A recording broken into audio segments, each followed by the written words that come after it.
bring him a little bit closer to the edge of the table. She's started right there. She broke the 90-degree plane line to the table with the pelvis, as opposed to staying back up here. If you're up this high, even worse than that, way back here, and she puts pressure down on that femur, it's stressful on the acetabulum. If they've got an EX ileum, it's stressful on that. If they've got any type of IT band issue, it's stressful on that. So she broke that plane, we're bringing them just a little bit further up. That's far enough. All right? And then she has to watch that there's still clearance for the inside of the patient's thigh and the patient's pelvic bench. So when she does make the kick, it's not being already jammed right into the pelvic bench. And when she makes the kick, watch the lower part of the pelvis. As she kicks here, this should kick back a little bit. She kicks here, this comes back up a little bit.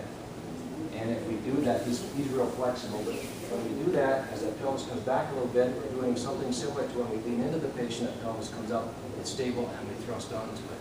This works because this is a stabilization kick. And as that stabilization kick takes place, that pelvis comes back just at the moment that happens, we're thrusting onto it. That's how these two pieces move, that's how it works. And so you saw her, she did that. That body moved a little bit on her because he's so flexible, but she had to let that shoulder come along with it. That's the tricky part here, because you can have it all set up just right. You make the kick that was a good kick and thrust, and this stayed static and they moved you a bit, and now this becomes a torque. So that's, yeah. How much kick is okay? Because I saw it often that it seemed to me that it was too much kick, so it was like forceful rather than trying to go in, so it went down more. The goal would be to make the kick the least amount that we have to. That would be our goal. And so the answer is just the right amount of kick, and that is varying with individuals. I know it's a stupid answer, but it is the correct answer.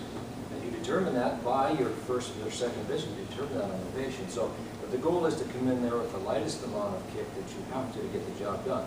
The speed, the amplitude of it is what I mean by light. It can be fast, but the amplitude, we want to keep as shallow as possible to get the job done. And it only works if you've got that segment isolated right close to the setting point.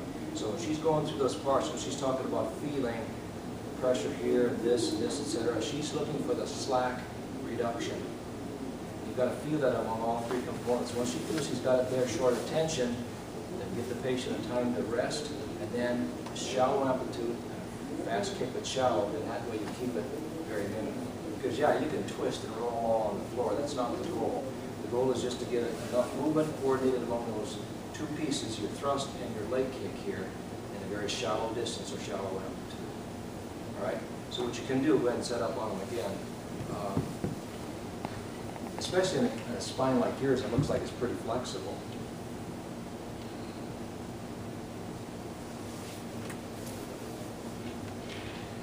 Usually when people get hurt by kicks, it's because the kick is used for the rotation instead of kicking into the table.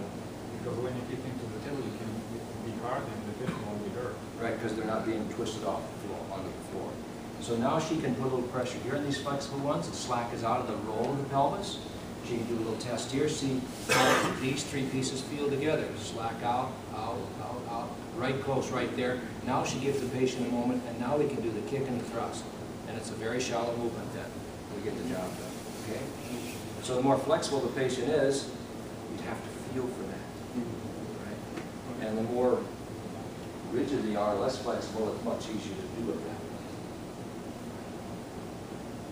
Anybody else questions?